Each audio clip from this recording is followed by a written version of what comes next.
Hello friends, good morning. Today topic is partnership dissolution of partnership firm. Dissolution of partnership firm, इसमें अपन करेंगे question number 9.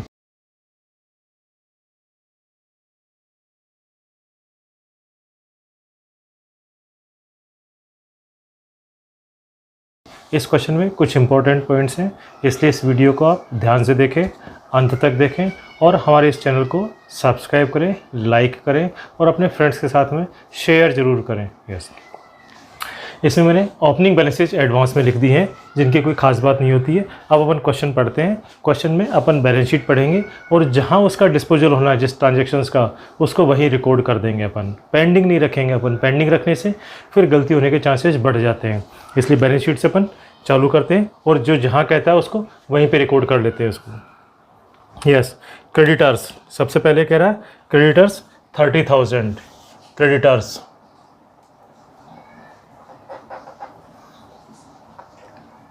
30,000 creditors. Bills payable 10,000.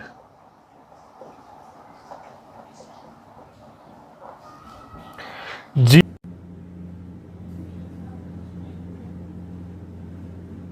Loan, ये partner XYZ है. जी loan दिया है. ये इसने confusion करने के लिए नाम दिया है जी का. क्यों कि नॉर्मली इस तरह से जो लिखा जाता है वो पार्टनर्स लोन लिखा जाता है, इसलिए कन्फ्यूजन क्रिएट करने के लिए इसने जी का लोन दिया है. हमें अपने को ध्यान रखना है यह पार्टनर है XYZ, इसलिए जी लोन जो है वो थर्ड पार्टी लोन है और यहाँ पे ट्रांसफ़र कर देंगे बाई जी लोन. जी का लोन है आपके पास में 18,000. यस, फिर कह रहा है आपके पास में वाई लोन, पार्टनर्स लोन है. पार्टनर का लोन आपने अलग से बना दिया. Partner workman compensation reserve. Workman compensation reserve के बारे में एडजस्टमेंट दिया हुआ है. Compensation to workman paid by the firm amounted ₹15,000. Compensation to workman, अपने पास में वर्कमैन कंपनसेशन रिजर्व है 33,000 का. Out of that 15,000 is the claim.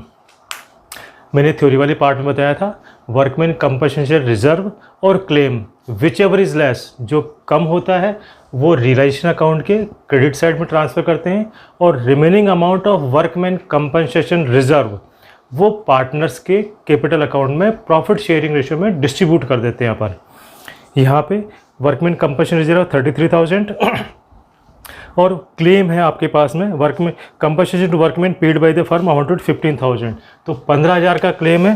15,000 अपन यहाँ पे ट्रांसफ़र कर देंगे बाई वर्कमैन कंपनसेशन क्लेम 15,000 और बाकी जो रहेगा, बाकी रहेगा 18,000. 18 + 23 33, उसको अपन पार्टनर्स कैपिटल अकाउंट में डिस्ट्रीब्यूट कर देंगे प्रॉफिट शेयरिंग रेशियो में भाई. वर्कमैन कंपनसेशन रिजर्व कितना रहेगा, 15 चलेगा 18,000. 18,000 रुपये को अपन प्रॉफिट शेयरिंग रेशियो में डिस्ट्रीब्यूट कर देंगे. प्रॉफिट शेयरिंग रेशियो इसने क्या दिया अपने को, यस, प्रॉफिट शेयरिंग रेशियो इसने नहीं दिया, इसलिए इक्वल हो जाएगा. तो 18,000 बचे, तीनों में 6,000 6,000 6,000 और 6,000, तीनों में 6,000 रुपये क्रेडिट कर देंगे. वर्कमैन कंपनसेशन हुआ, कैपिटल अकाउंट के बैलेंस लिख दिए 75-85 और जेड का कैपिटल अकाउंट का डेबिट बैलेंस था, डेबिट साइड में अपने मेंशन कर दिया. बैंक का बैलेंस बैंक में लिख दिया. अब आता है debtors 48,000 to debtors 48,000. Stock 19,000.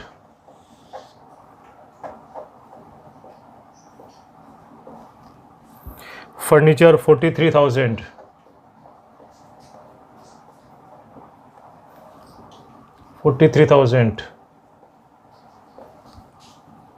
Land and building 109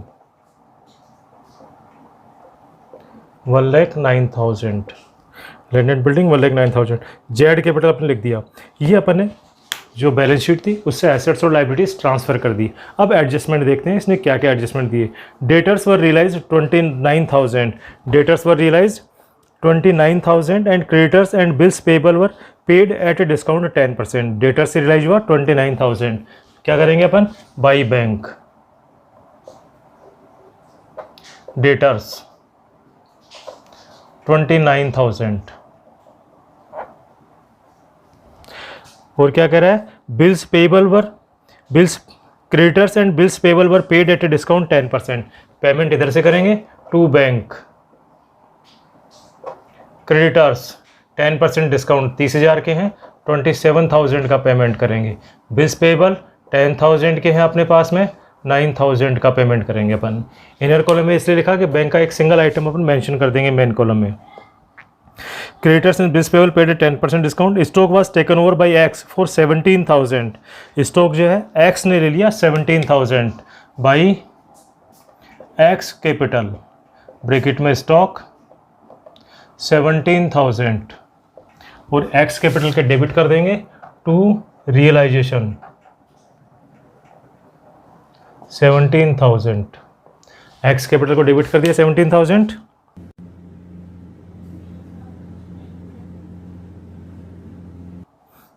and furniture sold to के फॉर 20,000। यहाँ के को अपन ने बेचा है। नॉर्मली अपन 11th में देखते थे जहाँ कहीं नाम आ जाता था वहाँ पे अपन उधार का ट्रांजैक्शन से मान के चलते थे, लेकिन यहाँ डिजोल्यूशन है, सारा काम कैश बेसिस होता है, उधार का काम कोई नहीं है। और के का नाम आने से आप कंफ्यूज मत हो जाना, के कोई पार्टनर नहीं है तो आप गलती से बाई के कर दो। आप यहाँ पे पैसे आएंगे कैसे, 20,000 रुपये, तो 20,000 रुपये आएंगे, किसके आएंगे ये, furniture was sold 20,000, yes furniture के हैं ये, 20,000 फर्नीचर से आएंगे आपके पास में, ठीक है। Land and building sold at 298, land and building 2,98,000, land and building 2,98,000 बेच दी, ठीक है। Stock was taken over by ये, फर्नीचर्स 20,000 रुपये, लैंड एंड बिल्डिंग 298 की हो गई आपके पास में। G loan was paid by a cheque of the same amount. G loan, G का लोन ये है, आपने पेमेंट कर दिया जी का लोन 18,000, ये जी लोन 18,000। जो जो लाइबिलिटी का पेमेंट हो गया अपन टिक करते हैं, क्रेडिटर्स का हो गया, बिल्स पेबल का हो गया, जी लोन का हो गया आपके पास में, यस जी लोन का हो गया। Compensation to workman paid by the firm for 15,000, compensation claim, workman compensation claim 15,000, ये भी पेमेंट कर दिया आपने, इसका भी पेमेंट हो गया। सारी लाइबिलिटीज का पेमेंट हो गया, इसका टोटल करके मेन कॉलम में अपन दे देते हैं इसको। 9 7 16 5 21 8 29 2 तो 4 5 6 8 5 13 9 22 7 29 2 3 4 2 6 69, ये इसके डेबिट साइड में लिखेंगे, टू क्रेडिट साइड में टू रियलाइजेशन 69,000 जो पेमेंट किया। और जो बेचने से पैसे आए हैं अपने पास में, एसेट्स को बेचने से, debtors stock furniture, debtors stock ये ले गया, फर्नीचर लैंड एंड बिल्डिंग आ गया, ठीक है। अब इनका टोटल इधर लगा देते हैं,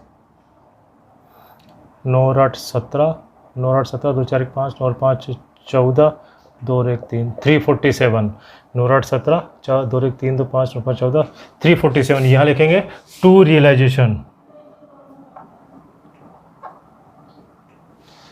347, 3,47,000, ठीक है। अब इसके बाद में यहाँ पे सारा काम हो गया, कंपनसेशन वर्कमैन हो ही गया। अब इसका अपन बैलेंस लगाते हैं, इसका प्रॉफिट या लॉस कैलकुलेट करते हैं कि क्या प्रॉफिट होगा या लॉस होगा अपने पास में। यस जी के लोन के पेमेंट के लिए कह दिया जी। अब लास्ट में अपन वाई का लोन भी पेमेंट करेंगे, यस इसका टोटल लगाते हैं।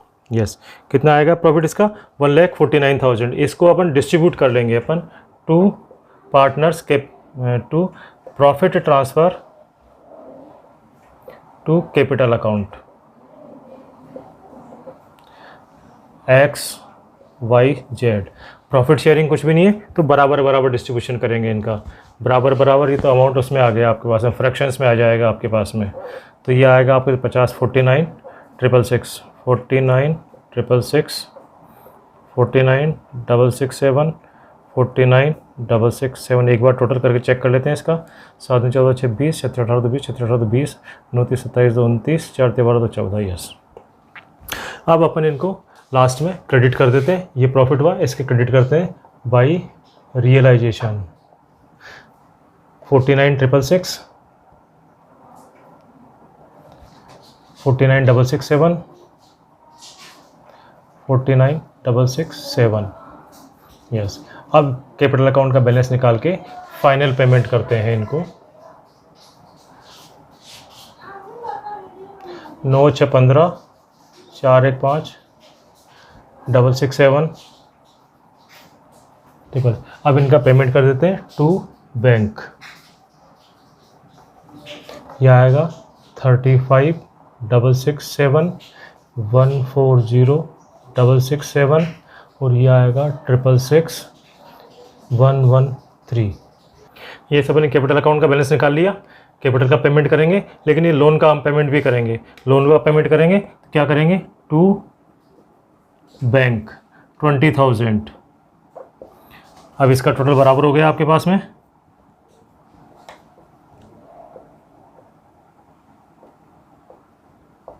यहाँ करेंगे अपन बाई वाई लोन 20,000 और इसके बाद में कैपिटल का पेमेंट भी करेंगे अपन by X capital by Y capital by Z capital 1,13,000 1,13,000 666 1,40,000 667 35 667। अब इसका कैश का टोटल लगाएंगे अपन। टोटल अगर दोनों तरफ टैली हो जाता है तो इसका मतलब अपना क्वेश्चन सही है। टोटल में अगर डिफरेंस आता है तो डिफरेंस को अपने को इसमें चेक करना पड़ेगा कि किस तरह से कहाँ डिफरेंस रह गया अपने को। यस, देखते हैं, टोटल लगाते हैं। 7 9 14 26 17 18 19 2 9 11 3 14 14 और 5 19 1 6 1 7 2 9 1 10 4 14 3 17 1 1 2 1 3 379 और यहाँ आएगा आपके पास में 7 और 2 9 4 3 7 और 379। इस तरह से आपके इस कैपिटल अकाउंट, इसका कैश अकाउंट का बैलेंस टैली हो गया आपके पास में। कैश का बैलेंस आ गया आपके पास में कैश अकाउंट का दोनों तरफ का टोटल है 379। इसमें जो इंपॉर्टेंट बात थी आपके सामने, जो ध्यान रखने की बात थी आपके पास में, एक तो थी आपके पास में ये जो दे रखा है जी लोन अकाउंट। ये कन्फ्यूजन क्रिएट करता है कि जी पार्टनर तो नहीं है।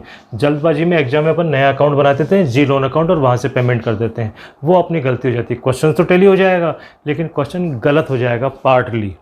दूसरा इसने बताया वर्कमैन कंपनसेशन रिजर्व के बारे में कि आउट ऑफ 33,000 15,000 का क्लेम था। जितना क्लेम होता है उतना रिलेशन अकाउंट में ट्रांसफ़र करते हैं और फिर उसका पेमेंट कर देते हैं अपन। रिमेनिंग वर्कमैन कंपनसेशन का जो बैलेंस रहेगा वो पार्टनर्स कैपिटल अकाउंट में डिस्ट्रीब्यूट कर देंगे अपन। यस, और इसमें एक जो इम्पोर्टेंट बात थी आपके पास में, G's loan was paid by cheque. G का लोन का पेमेंट कर दिया, बाद में वाई के लोन के बारे में साइलेंट रहता है ये, तो ये लोन आपको अपने मन से पेमेंट करना होता है लास्ट तक। यस, तो ये कुछ इंपॉर्टेंट पॉइंट थे। मैं आशा करता हूँ आपको ये क्वेश्चन समझ में आया होगा, हमारा ये वीडियो पसंद आया होगा। इसलिए आप हमारे इस चैनल को लाइक करें, सब्सक्राइब करें और अपने फ्रेंड्स के साथ में शेयर करें ताकि उनको भी इसका बेनिफिट मिल सके। Thank you.